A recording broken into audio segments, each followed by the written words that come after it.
ABP news की खबर का असर हुआ है। अजमेर दरगाह के डीएसपी संदीप सारस्वत को हटा दिया गया है। उन्हें एपीओ किया गया है, यानी अवेटिंग पोस्टिंग ऑर्डर। इसे दूसरे शब्दों में कहें तो उन्हें लाइन हाजिर कर दिया गया है। गिरफ्तारी के समय सलमान को नशे में होने की बात कहकर बचाव करने की सलाह देते नजर आ रहे थे सारस्वत। वीडियो वायरल होने के बाद सरकार ने आदेश जारी करके उन्हें एपीओ कर दिया है।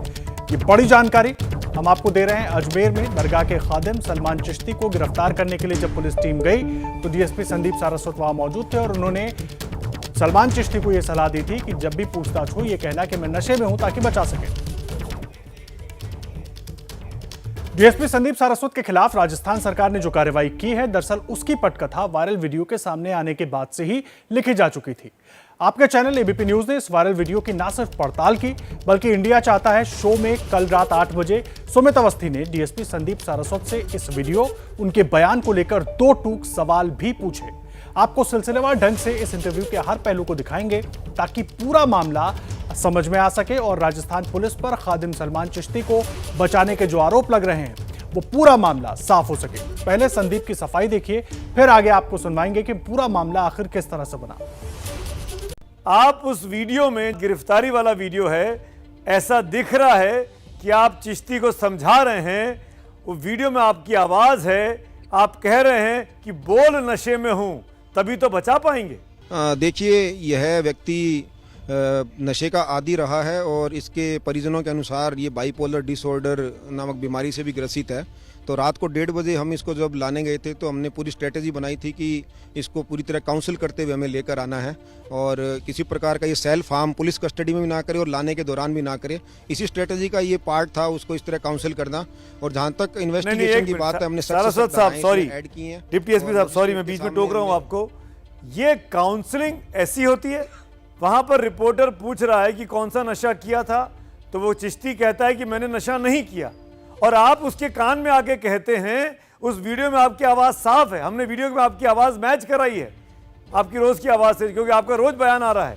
वो आप उसके कान में कहते हैं आके सारस्वत साहब कि भाई ऐसा बोल कि नशे में था तभी तो बचा पाऊंगा। आप उसको बचाने गए थे कि पकड़ने गए थे? एक्चुअल में हाँ, आप प्लीज़ मेरी बात भी सुनिए।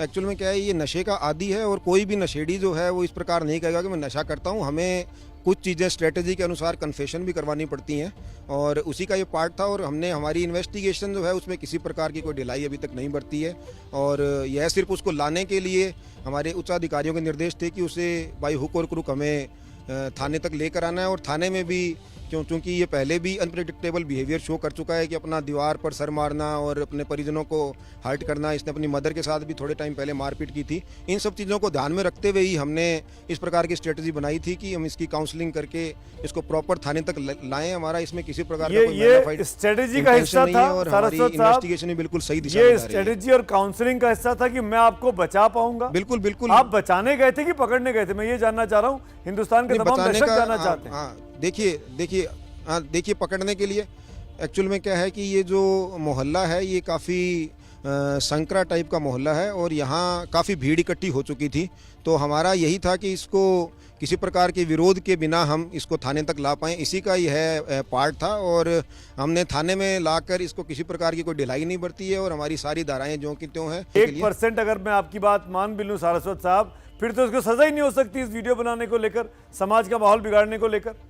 फिर तो उल्टा सजा पुलिस को होनी चाहिए। ये बाहर क्यों घूम रहा है इतना खतरनाक आदमी? मेरा आप सुनिए, इसके खिलाफ पहले भी इसके खिलाफ ये मैंने आपको ये कहा कि इसके परिजनों का ये कहना था, इसीलिए हमने ये सेफ्टी बरती। अदरवाइज हमारा ऐसा कुछ भी नहीं है कि हम इसकी बात पर यकीन कर रहे हैं। पहले भी इस पर 13 मुकदमे दर्ज हैं और इसकी हिस्ट्री शीट भी थाने में खोली जा चुकी है।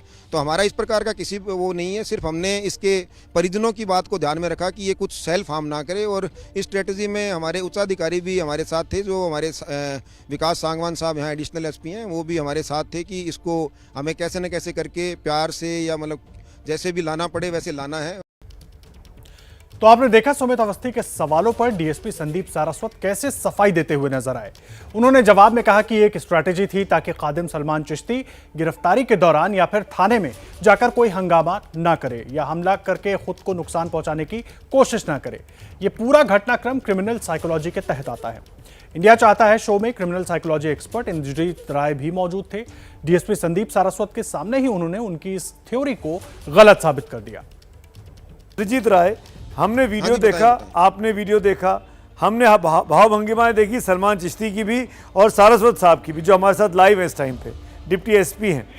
उस भावभंगिमा जो सलमान चिश्ती की दिखाई देती है आरोपी की, क्या वो लग रहा है गिरफ्तारी के वक्त में कि वो कोई बड़ी वारदात को अंजाम दे सकता है, वो भाग जाएगा, वो सर को अपने आप को हार्म कर लेगा या किसी पुलिस वाले को हार्म कर लेगा? वो अकेला निहत्था अपने घर में है, नेकर टी शर्ट पहना हुआ है, ये भी नहीं कि कोई हथियार उसके हाथ में हो। लेकिन सारस्वत साहब का ये कहना है कि स्ट्रेटेजी के तहत पुलिस ने इसको कहा कि भाई बोल कि नशे में था, तभी बचा पाएंगे। कि इसका आप कैसे देखते हैं? देखिए सुमित जी, जिस काउंसलिंग की बात सारस्वत साहब कह रहे हैं, फॉरेंसिक साइकोलॉजी में बड़ा ही क्लियर कट इसका डिस्क्रिप्शन है कि कोई ऑफेंडर किसी चीज़ का अगर आदी होता है तो काउंसलिंग के प्रोसेस के दौरान उससे उस टॉपिक पर, अगर वो नशे का आदी है तो नशे के बारे में उससे बात नहीं करनी, उसके ब्रेन को डाइवर्सिफाई करना है ताकि ड्यूरिंग दैट पीरियड वो ब्रेन के उस एक्टिविटी में इन्वॉल्व ना हो। तो काउंसलिंग का हिस्सा इसे नहीं माना जा सकता कि उससे कहा जाए कि तुम बोलो कि तुम नशा करते हो, इससे तुमको फ़ायदा होगा। ये किसी काउंसलिंग का हिस्सा नहीं हो सकता। अब पुलिस की स्ट्रेटजी क्या थी, उनका मोटिव क्या था, ये वही बता सकते हैं। लेकिन किसी भी तरह ये स्ट्रेटजी, किसी तरह की काउंसलिंग या ऑफेंडर कुछ कर न ले, कुछ आगे न कर दे, उसका पार्ट मुझे लगता है कि बिल्कुल नहीं होता। इसका क्लियर कट डिस्क्रिप्शन आप फॉरेंसिक्स के एक्सपर्ट इंद्रजीत, इसीलिए मैं सारस्वत साहब के पास जाता हूं। सारस्वत साहब, काउंसलिंग का हिस्सा नहीं हो सकता, आपकी स्ट्रेटेजी का हिस्सा मान सकते हैं एक बार, पर काउंसलिंग का तरीका ये नहीं है। मैं यही कहना चाहूँगा आपको कि मैं हो सकता है कि मैं जो हमारे एफएसएल एक्सपर्ट आपने बुलाए हैं उनके जितना नॉलेजेबल ना हूं। उस समय मौके की नज़ाकत को देखते हुए जो हमें ठीक लगा वो हमने किया, और मुकदमा, ये वीडियो वायरल होती तुरंत हमने सख्त से सख्त धाराओं में दर्ज किया है और इसके खिलाफ कड़ी से कड़ी कानूनी कार्रवाई करके इसको सज़ा दिलवाई जाएगी। ये मेरा कमिटमेंट है। बाकी ये ऑफ द रिकॉर्ड वीडियो तो रात को आया, कोई क्रिमिनल को हार्डकोर क्रिमिनल है, और अब आप हार्डकोर क्रिमिनल कह रहे हैं, अभी आप बाइपोलर कह रहे थे सारस्वत साहब, आपको बताना पड़ेगा ये घर के अंदर ये दो बातें क्यों कर रहे हैं? देखिए, मैंने आपको उसके परिजनों का वर्जन बताया है। हमें कस्टोडियल वायलेंस का भी ध्यान रखना पड़ता है कि कस्टोडियल, आपको पता है कि पुलिस कस्टडी में अगर कोई किसी को हार्म होता है तो उसके लिए पूरा थाना और उच्चाधिकारी भी जिम्मेवार माने जाते हैं।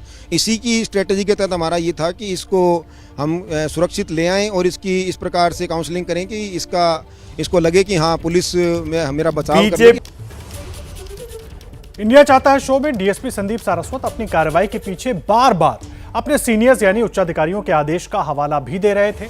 उन्होंने ये भी कहा कि उनकी अजमेर दरगाह क्षेत्र में महज 1 महीने पहले ही तैनाती हुई है और वो अपने सीनियर्स का ही ऑर्डर फॉलो कर रहे थे। मैं उच्चाधिकारियों से लगातार ये निर्देश मिल रहे थे कि इस व्यक्ति को जल्द से जल्द सलाखों के पीछे लाया जाए, और हमारे आईजी साहब, एडीजी पीएचक्यू से हमारे लगातार इस मामले की मॉनिटरिंग कर रहे थे, और इसी के तहत हमने अलग अलग टीमें बनाकर और इसको लगातार 2 दिन से हमारी कड़ी मेहनत हमारी टीम की रही और उसके आधार पर हमने गिरफ्तार किया। तो उच्चाधिकारियों ने तो हमेशा यही कहा कि इसके विरुद्ध इसको जल्द से जल्द पकड़ा जाए, और इसी प्रेशर में हम रात को देखिए, डीएसपी संदीप सारस्वत पर कार्रवाई हो गई, लेकिन उन्होंने एबीपी न्यूज पर जो कहा, जो बयान दिया, उससे कुछ सवाल भी उठते हैं।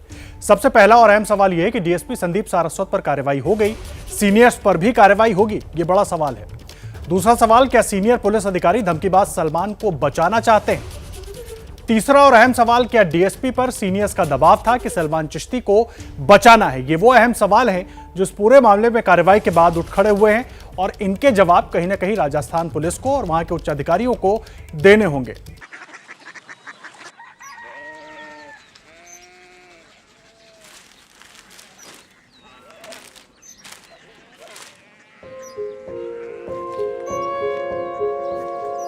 बाबा बाबा कोरिया सिटी जानी ना।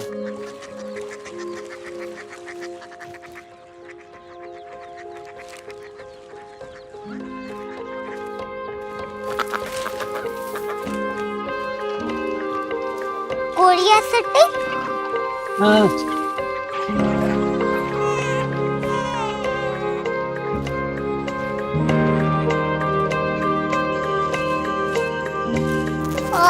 कोरिया सिटी कहाँ पे है? शहर अंग्रेजी लगे हैं।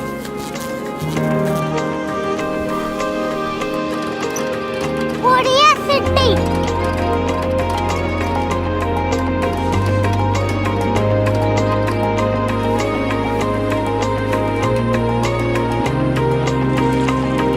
वो बहुत दूर है।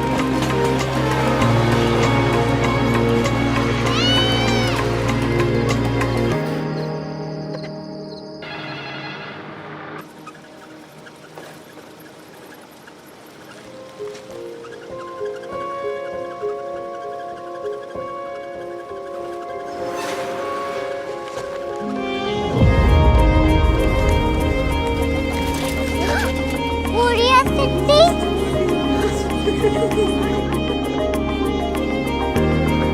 दुनिया को नहीं, कुछ लोग बड़े होते हैं। कोरिया सिटी कहाँ है? प्रोफेसर साहब को पता होगा। हो, ये छोटा वाला ग्लोब लगता है और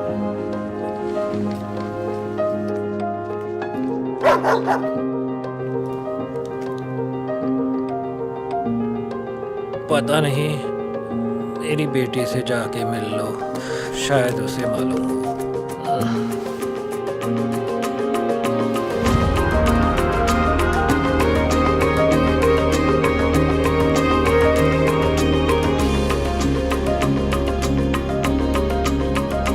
हाय, बाबा ने भेजा है। Come here. Korea city. Korea city नहीं, क्यूरियोसिटी। वो क्या? That's what brought you here. जो तुम्हें यहाँ तक ले आया। क्यूरियोसिटी।